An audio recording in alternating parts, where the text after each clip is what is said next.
Hello everyone, hope you're having a great time. We are Spawn Point. We are an online apparel store based out of India. We also have a store on TeePublic if you are based in US. As passionate gamers, we also play a lot of games, and that's why we make videos about them and publish on YouTube. We also have a Twitch channel, and on top of that, we also have a gaming focused Hindi podcast. All the related links will be in the description, so do check them out as well. And if you have not subscribed to the channel yet, please consider subscribing and supporting us. As this generation is coming to an end, we thought of sharing our 10 favorite PlayStation 4 exclusive games with you. So in this video, we are going to talk about the finest PS4 exclusives that we think should feature in your game collection if you are owning or planning to own a PlayStation 4. And even if you are directly jumping to PlayStation 5, you can check these games out as the PlayStation 5 is going to have backward compatibility. We are not going to reveal all the 10 games in this video. First, we'll reveal the last 5 games, and in the next video, we'll reveal our top 5.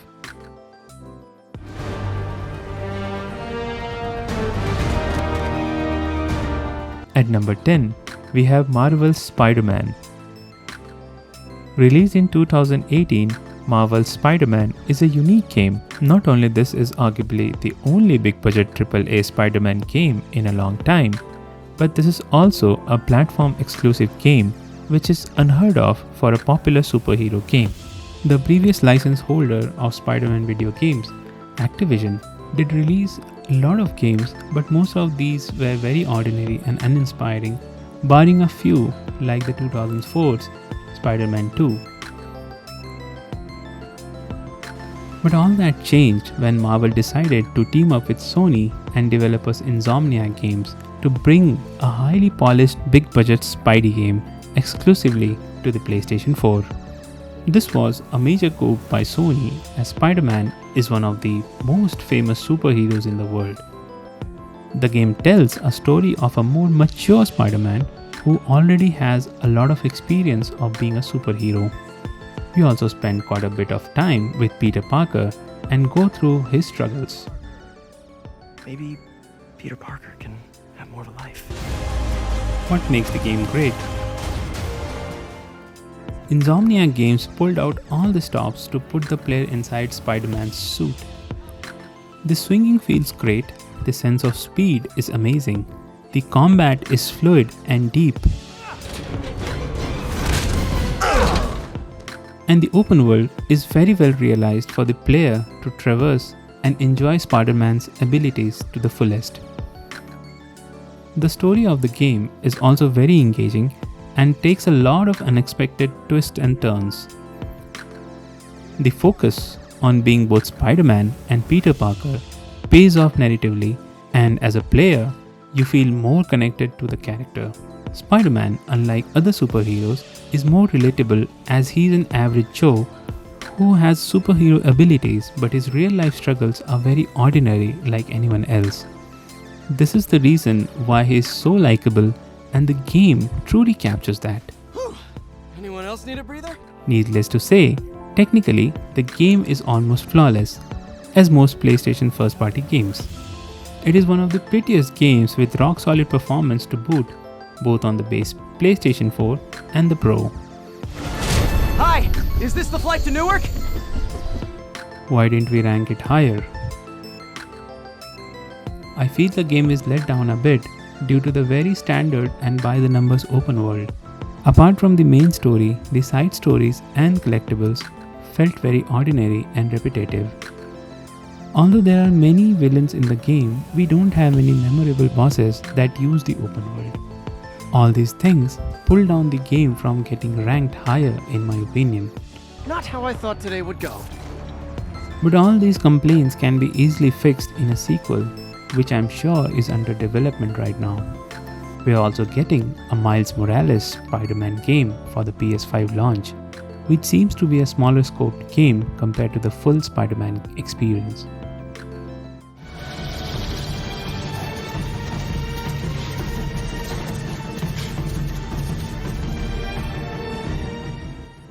At number 9, we have Ghost of Tsushima. Developed by Sucker Punch Studios, who have been developing the infamous games recently, this new IP is a complete shift from their usual style of games. Set in the Japanese island of Tsushima against the backdrop of Mongol invasion. This is a delightful open world game, which is the last first party PlayStation exclusive to launch on the console.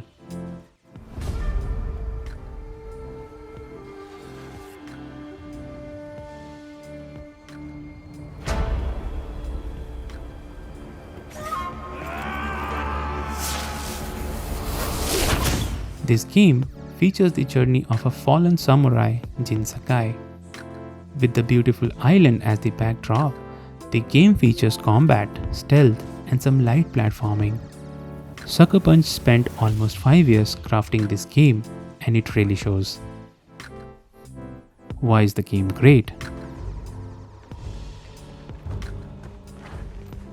There must be thousands of them. Right from the time we boot the game, we can see some expert craftsmanship.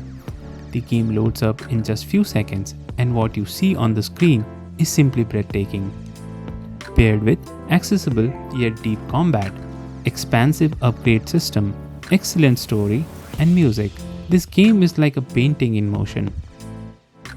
And did we mention that you can pet the foxes? Sucker Punch tries to keep the open world fresh with different biomes, which give each area of the island a distinct character. To top all that, the game is highly polished and we didn't face any bugs while playing through the game, and it didn't even ask us to install a day one patch, which has become a norm these days.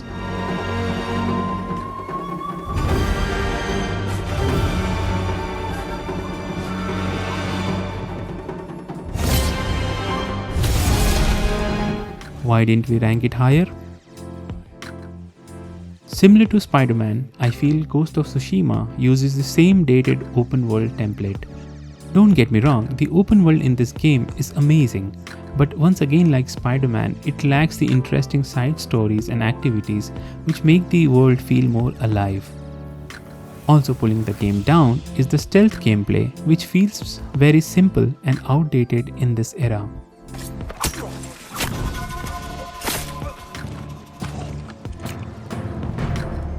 But once again, these things can be easily fixed in a sequel, and developers Sucker Punch get most of the things right in the first attempt in a completely new game, which is highly commendable.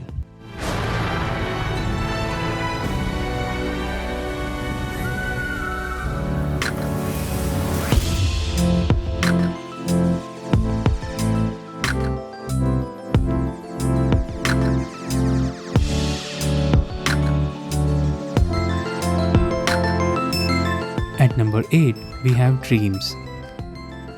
Dreams is easily the most ambitious game on PlayStation 4.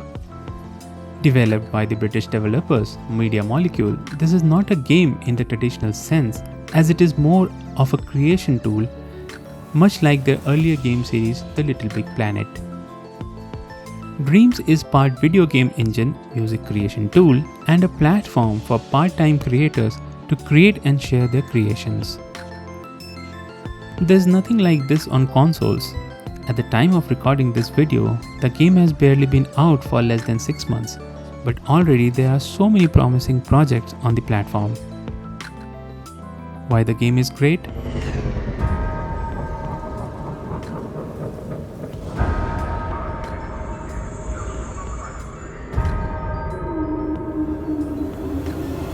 It is amazing what the small team at Media Molecule has achieved with Dreams.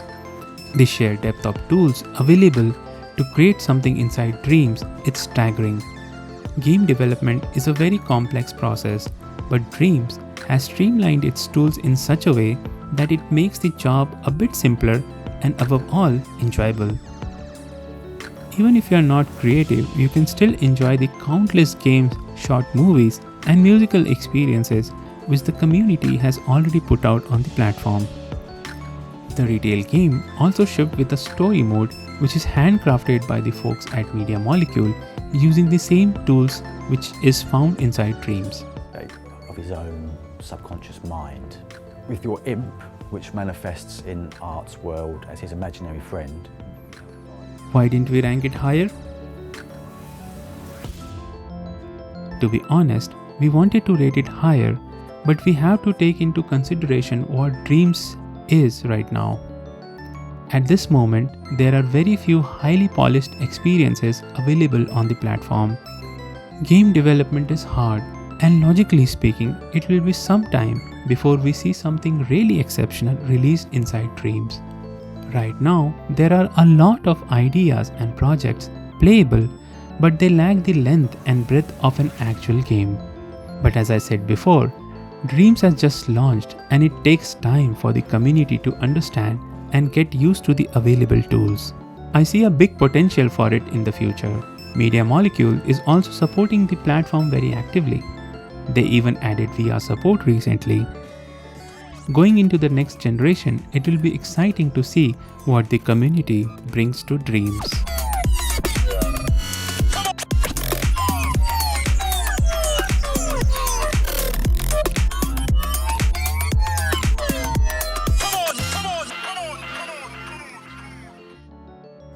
Tonight marks a new beginning.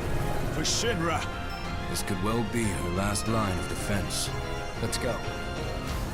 Let us defy destiny. Together. Cloud, there's still so much to be done. Coming at number 7 is Final Fantasy VII Remake. Final Fantasy VII is regarded as one of the greatest ever JRPGs. When Square Enix announced the remake of this beloved classic in 2015, the whole internet went into a frenzy. Many thought that it will never satisfy the high expectations fans were having, but when it released after a wait of almost 5 years, those doubts were completely unfounded. Square Enix decided to split the game into multiple parts to make the development much easier, and that turned out to be a smart decision at the end. Why is the game great? Perhaps best described as arbiters of fate. No, you don't! Not when I'm working! I promise you will regret this. The sector in which you stand has been condemned. Remaking a classic is not easy, and especially if you intend to make changes to it. But Square Enix has handled all these expectations very expertly. The changes to the battle system, beautifully rendered characters and environments, recreated music, and the many smaller additions make it worth your time and money. I have not played the original game but still enjoyed this version, but I am sure people who have played the original will connect with it at a different level.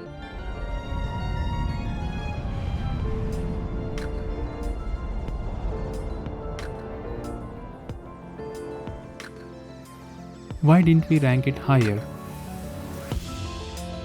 Since the game tackles the opening hours of the original game, it is very linear. Due to the addition of some side quests and stories, it also suffers from some pacing issues. Some of these quests are not very engaging as well. The game also suffers from some performance-related design issues which make it feel more restrictive. These problems should get addressed in the next part of the remake as the game opens up later on. With the power of the next generation PlayStation, we should also expect a major upgrade in visuals and general performance. The only question is, how many more years will it take? Electric Power Company isn't the real enemy. I promise you, there's a much bigger threat. I just want to do everything in my power to help all of you and the planet.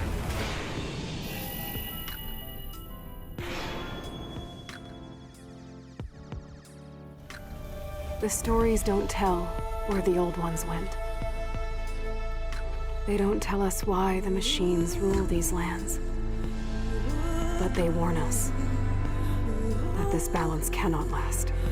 At number 6 is one of my personal favorites of this generation, Horizon Zero Dawn.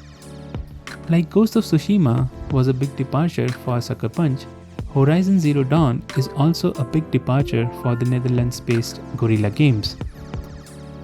They had been making only Killzone for more than a decade, which is a first-person shooter, but Horizon is an open-world RPG set in the futuristic timeline. Despite being their first open-world game, Gorilla tackled the subject with confidence and flair. Did we mention it has robo dinosaurs? The game released in 2017 but still to this day is one of the most good-looking games on the system. Why the game is great.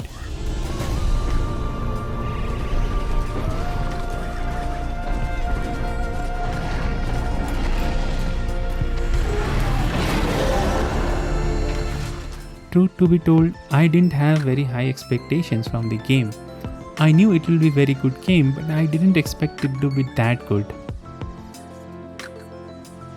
A lot of thought has gone into making the game. The game keeps throwing smart robotic creatures, and to match that, it equips you with various tools and abilities. This loop keeps the game fresh and you always wonder what's coming next. Seriously, there are flying robots, amphibian robots, robots which use stealth, robots you can ride, and to top it all, a huge T-Rex inspired robot called the Thunderjaw. All this would have felt hollow if the story was not interesting, but that's not the case. The writers have done an excellent job in creating a believable future and backstory. Trust me, there is a very good reason why these robots are roaming around in the future. Even if it destroys me, I will see this through. Binding all these cool ideas are the amazing graphics and sound design of the game. Why didn't we rank it higher?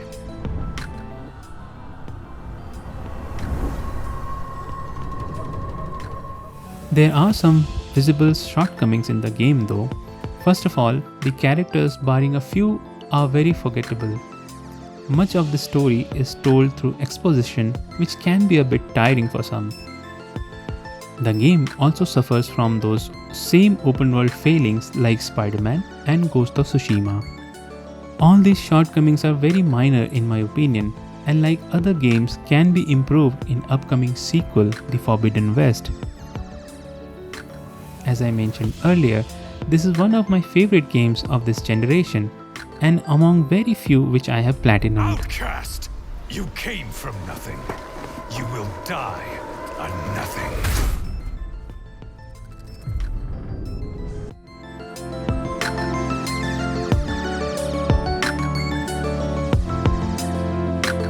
In the next video, we'll reveal our top 5, so do watch that video for the complete list. And if you have not already subscribed, please subscribe to our channel as well. Thanks for watching. Bye bye.